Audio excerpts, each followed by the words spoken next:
Tanda-tanda bahwa kamu jatuh cinta beneran adalah ketika kamu tidak lagi egois, tidak lagi mikir keuntunganmu apa.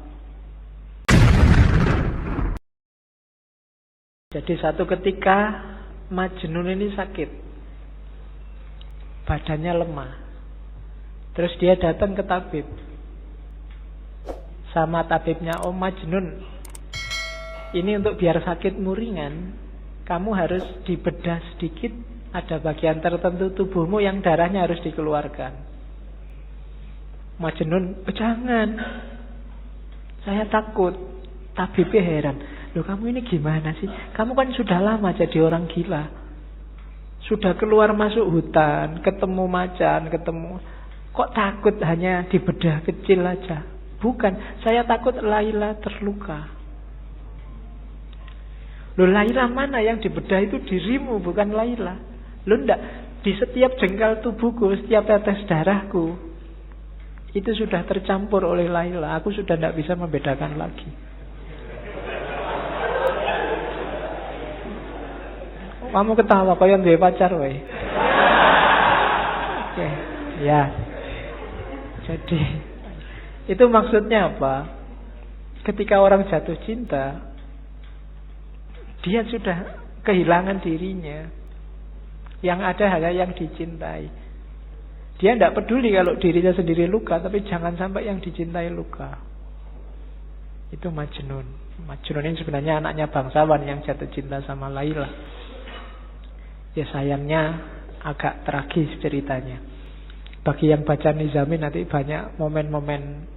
Ada momen yang menurut saya bagus. Misalnya ketika Majnun saking pinginnya ketemu Laila yang sudah dinikahi orang lain, dan khawatir ketahuan keluarganya Laila, karena kalau ketahuan keluarganya Laila dia bisa diajar. Jadi waktu ada gerombolan ternak kambing lewat depan rumahnya Laila, dia ikut merangkak di situ bareng, hanya sekedar untuk melihat rumahnya Laila.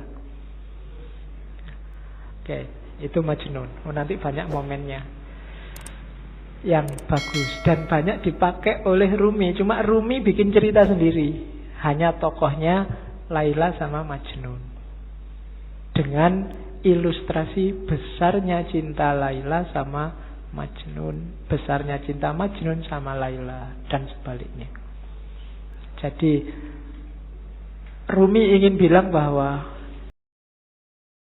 tanda-tanda bahwa kamu jatuh cinta beneran adalah ketika kamu tidak lagi egois, tidak lagi mikir keuntunganmu apa. Sama Allah juga begitu. Kalau kamu masih ngitung-ngitung untungnya apa, belum ikhlas sejati, masih belum tanda-tanda cinta. Orang yang cinta itu disuruh apa aja iya, dan gak minta balasan.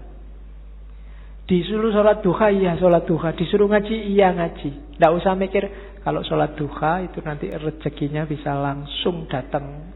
Gak usah. Itu berarti masih ngitung-ngitung balasan. Barang siapa membaca surat Al-Waqi'ah setiap malam Jumat, maka itu berarti masih mikir reward, masih dagang sama Allah. Bukan salah, cuma levelnya masih belum level cinta. Kalau level cinta, ngaji ayo, disuruh baca Waqiah ayo 3 kali ndak apa-apa. Baca Yasin 10 kali ndak apa-apa. Ndak mikir kalau 10 kali balasannya maka ini, kalau ini ndak. Kalau masih itu masih dagang. Kalau masih dagang, belum cinta. Kalau cinta, tidak mikir balasannya apa. Kenapa? Karena kamu sudah melupakan dirimu. Yang kamu ingat hanya yang kamu cintai. Yang penting Allah senang, Allah rela. Waktunya enak-enaknya orang tidur, aku bangun. Kenapa? Allah senang yang kayak gini.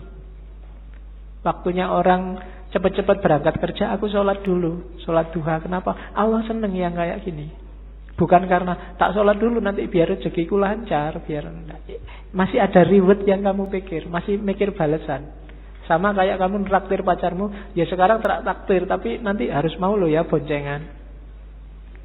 Itu masih mikir reward, masih mikir aku cinta padamu tapi kamu cinta padaku juga kan? Kalau enggak ya aku nyari yang lain. Itu berarti belum. Masih dagang, masih negosiasi. Apa salah? Enggak. Cuma levelnya masih belum level cinta. Ketika belum level cinta ya harus dinaikkan lagi, masih negosiasi, masih bukan Allah satu-satunya. Tapi jalannya sudah menuju Allah, tapi masih belum ikhlas.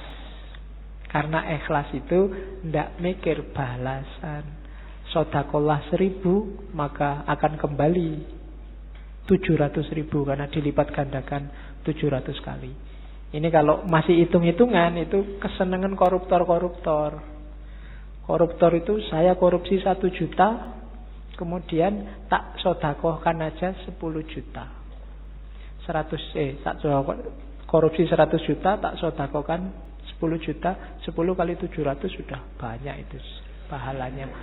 Dosanya sama ininya kalau ditotal menang ininya, menang pahalanya. Kan korupsinya dosa 1 juta, sementara itu hitung-hitungan matematika. Kayak orang habis melakukan kejahatan terus umroh, karena pahala dosa orang umroh antara 2 umroh ini dosanya diampuni. Jadi sebelum melakukan kejahatan umrohlah, nanti habis melakukan kejahatan umrohlah. Nah itu hilang dosanya karena dosa di antara 2 umroh ini diampuni. Ini masih kalkulasi matematika. Emangnya Allah anak SD? Kamu ajari, kamu abusi dengan itu. Tidak bisa. Jadi levelnya belum cinta, belum ikhlas. Maka katanya Ruminda kayak Majnun dan Laila.